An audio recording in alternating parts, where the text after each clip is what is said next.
เจ้าสบายดีมาพบกับซองนิวสแกนเนอร์ตามเคยเนาะกับซองเสริมความรู้ทางด้านยุทโธปกรณ์ทางการทหารและหลากหลายข่าวสารรอบโลกสำหรับคลิปนี้พวกเราจะมาต่อกับ EP ที่2ตามสัญญาเนาะที่ได้เฮ็ด EP ที่1ไว้กับหัวข้อที่ว่าฮู้เขาฮู้เฮา6ห้อยคั่งสนะห้อยคั่งระหว่างไทยและเขมรใน EP ที่1เรดาร์ใหม่ของเขมรทางไทยแม่นใช้ KGGB ในการแก้ส่วนโดรนใหม่ของเขมรทางไทยจะใช้หยังแก้พวกเรามาเบิ่งนํกันเนาะใน EP ที่1ข้าพเจ้าได้กล่าวไว้ว่าจากเหตุการณ์ในอดีตปี2554เหตุการณ์ปะทะกันบริเวณเขาพระวิหารเว้าเฉพาะยุทโธปกรณ์ทั้งไทยและเขมรแม่นนำใช้ประเภทเดียวกันในปี2554หรือว่าปี2011นั้นอาวุธที่ใช้ปะทะกันก็จะมีปืนคกจรวด RPG ปืนให้แห้งสะท้อนถอยหลังปืนใหญ่พิสัยไกลทั้งแบบอัตจรและแบบลากแก่และระบบจรวดหลายลำกล้องจากบทเรียนในครั้งนั้นอาวุธประเภทเดียวกันแต่ทางไทยแมนมีความทันสมัยกว่าโดยเฉพาะแมนระบบปืนที่ควบคุมด้วยระบบดิจิตอลมีเรดาร์ตรวจจับการยิงและระบุที่ตั้งจุดยิงของศัตรูได้อย่างแม่นยำมีโดรนที่สามารถใช้สอดส่องการเคลื่อนไหวของฝ่ายตรงกันข้ามและปืนใหญ่ก็สามารถหาพิกัดของศัตรูแล้วทำการโจมตีกลับได้อย่างแม่นยำกว่าจนเฮ็ดให้ทางกัมพูเชียเสียพาหนะรถรบไปกว่า30คันและทหารหลายร้อยคนถึงอย่างไรก็ตามจากบทเรียนในครั้งนั้นตอนนี้ทางเขมรถือว่าได้ไปจัดมาใหม่สุดใหญ่เลยเนาะทั้งปืนใหญ่อัตจรระบบยิงลูกจรวดลายลำกล้องก็สามารถควบคุมการยิงด้วยระบบดิจิตอลแล้วอีกทั้งมีเรดาร์ใหม่แบบอเนกประสงค์ที่ทั้งสามารถใส่กับระบบป้องกันอากาศและยังช่วยระบุพิกัดให้ปืนใหญ่อัตจรและระบบยิงลูกจรวดลายลำกล้องที่เขมรซื้อมาใหม่นำอีกเนาะซึ่งปัจจุบันถือว่าการยิงสนับสนุนพิสัยไกลแม่นเทียบเคียงกับไทยแล้วเนาะแต่คลิปก่อนข้าพเจ้าได้วิเคราะห์ในหัวข้อเก่าฮู้เขาฮู้เฮา6ห้อยคั่งสนะห้อยคั่งไว้ก็คือวิธีแก้ให้ระบบของฝ่ายตรงกันข้ามบ่มีความแม่นยำก็คือทำลายระบบเรดาร์ด้วยลูกระเบิดแท็กติกระดับโลกนั่นก็คือแท็กติก stand off เนาะโดยการใช้ระเบิดแบบ JDAM ที่หลายคนต้องเคยได้ยินชื่อแต่ว่าของไทยแม่นรุ่น KGGB ที่ทั้งไทยได้ไปจัดหามันมาจากเกาหลีใต้ซึ่งแน่นอนว่าทั้งไทยแม่นซื้อมาเฉพาะการนี้โดยเฉพาะเนาะนั่นก็คือเพื่อทำลายยุทโธปกรณ์ทางยุทธศาสตร์ที่สำคัญเช่นเรดาร์และฐานควบคุมบัญชาการของฝ่ายตรงกันข้ามเนื่องจากว่า KGGB แม่นมีราคาแพงจะใส่ซุ่ม4ซุ่ม5แม่นบ่ได้เนาะนั่นก็คือวิธีแก้หรือว่าวิธีทำลายเรดาร์ของไทยที่ข้าพเจ้ากล่าวไว้ในคลิปที่1หลังจากกำจัดเรดาร์ได้แล้วก็ยังเหลืออีก1สิ่งเนาะที่จะช่วยให้อาวุธของฝ่ายตรงกันข้ามมีความแม่นยำนั่นก็คือโดรนซีเป้าและโดรนเข้ากองต่างๆที่จะสามารถส่งพิกัดให้หน่วยยิงได้ซึ่งทางเขมรปัจจุบันแม่นได้อัปเกรดมามีทั้งโดรนสอดแนมและเรดาร์ซึ่งจะเป็นรุ่นใดนั่นที่ทางเขมรจัดหามาแม่นยังบ่มีการเปิดเผยเนาะแต่ที่แน่ๆทหารชายแดนของไทยได้คอนเฟิร์มว่ามีและเห็นบินสอดแนมอยู่ตามชายแดนส่วนในรูปภาพที่ทีมงานข้าพเจ้าแสดงนี้แม่นเป็นโดรนที่ทางเขมรเคยสนใจพวกเรามาเบิ่งนํกันในคลิปนี้เนาะว่าทางไทยจะแก้หรือว่าจะจัดการกับโดรนประเภทนี้แบบใดซึ่งก่อนอื่นหมดข้าพเจ้าอยากจะขอบอกว่าเรื่องโดรนในแถบนี้ใน 4-5 ประเทศแถวๆนี้เนาะไทยแมนเป็นประเทศที่มีโดรนหลากหลายที่สุดทั้งที่ซื้อมาและพัฒนาเองมีการพัฒนาโดรนกามิกาเซ่โดรนพิซีบโดรนขึ้นบินลงในแนวดิ่งและไทยยังเป็นเพียง 2-3 ประเทศของกลุ่มประเทศอาเซียนเท่านั้นที่มีดาวเทียมทางการทหารซึ่งถือว่าด้านระบบของไทยข้าพเจ้าเคยกล่าวมาหลายปีแล้วเนาะว่าระบบของไทยแม่นแน่นหนาหลายแต่ข้าพเจ้าจะบ่ขอเว้าลงลึกในคลิปนี้เนาะส่วนคลิปนี้แม่นจะมาเน้นเฉพาะวิธีการจัดการโดรนใหม่ของฝ่ายตรงกันข้ามว่าจะจัดการแนวใดสำหรับวิธีจัดการโดรนหรือว่าอากาศยานให้คนขับ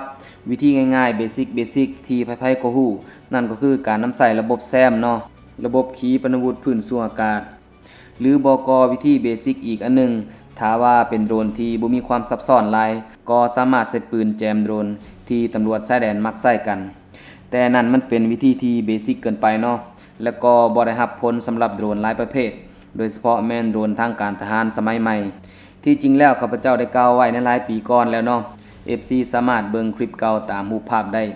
ที่ข้าพเจ้าได้กล่าวไว้ก่อนสงครามรัสเซียยูเครนอีกเนาะว่านอกจากอาวุธความไวเนื้อเสียงอาวุธนิวเคลียร์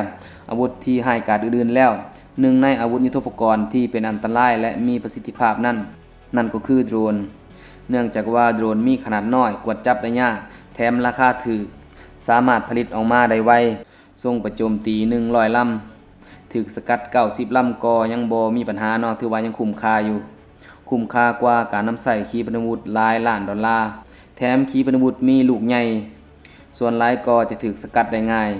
ท่านผู้ชมอาจจะเห็นว่าช่วงหลังๆยูเครนใส่โดรนในการทำแต้มโจมตีสร้างน้ำมันของรัสเซียคลังอาวุธและอื่นๆถือว่านอกจากขีปนาวุธ Storm Shadow และก็ ATACMS แล้วมีแต่โดรนเท่านั้นเนาะที่ทำแต้มให้ยูเครนได้ดีจนทางรัสเซียเองก็ผลิตขีปนาวุธพื้นสู่อากาศออกมายิงสกัดเกือบบ่ทันเนาะที่ข้าพเจ้ากล่าวมาก็คืออยากสรุปว่าโดรนมีความสำคัญหลายและทางไทยก็เข้าใจสถานการณ์แบบนี้เป็นอย่างดีตามการวิเคราะห์ของข้าพเจ้าเนาะเพราะว่าไทยแมนจัดหาและพัฒนาโดรนหลากหลายรูปแบบเอาง่ายๆก็คือทันโลกและมองกลยุทธ์ออกเนาะสิ่งที่ทางไทยจะนำมาแก้โดรนของฝ่ายตรงกันข้ามนั่นก็คือระบบกรองบ่แม่นเนาะหน้าตามันเพียงอาจจะคล้ายคือละล่ะเนาะทางไทยแมนได้จัดหาฝึกซ้อมทดสอบวิธีจัดการกับภัยคุกคามสมัยใหม่แบบอากาศยานให้คนขับมาสักพักแล้วเนาะ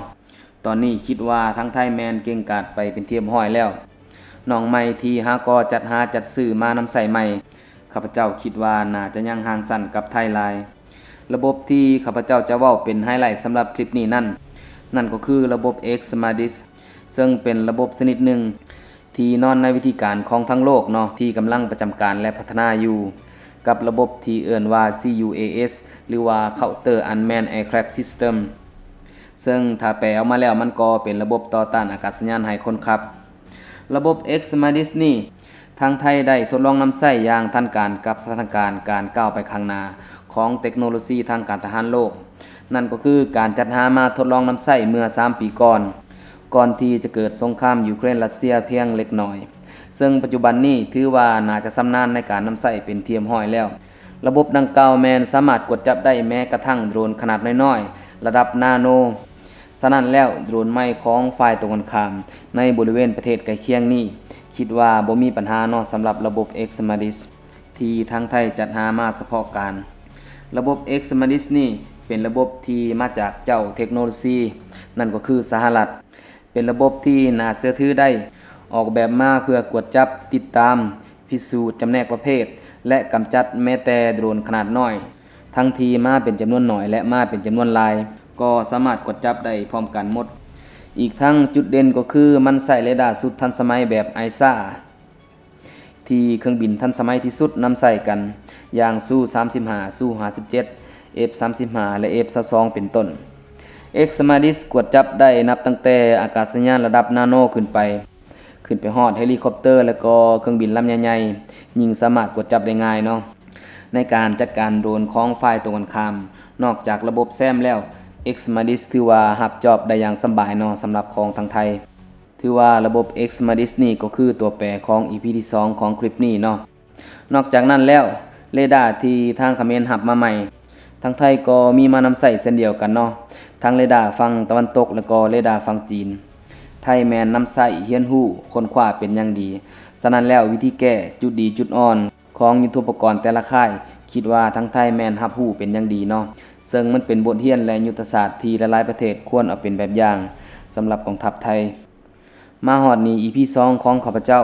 ในหัวข้อฮู้เขาฮู้เฮาฮบหอยคั่งชนะหอยคั่งแมนได้จบลงแล้วเนาะถ้าว่าผู้ใดต้องการให้ข้าพเจ้าเฮ็ดหัวข้อใดในคลิปต่อๆไปสามารถเม่นกันดันลุมได้เนาะและอย่าลืมกดกระดิ่งเพื่อรับฟังข่าวสารนำอีกและก็อีกอย่างหนึ่งที่ข้าพเจ้ามักย้ำเนาะก็คือความรู้ทางยุทโธปกรณ์มีไว้แม่นดีแต่ว่าฮักแพงกันไว้แม่นดีที่สุดเพราะว่าสงครามแม่นมีแต่เสียกันทั้งสองฝ่ายบ่เสียน้อยก็เสียหลายขอขอบใจ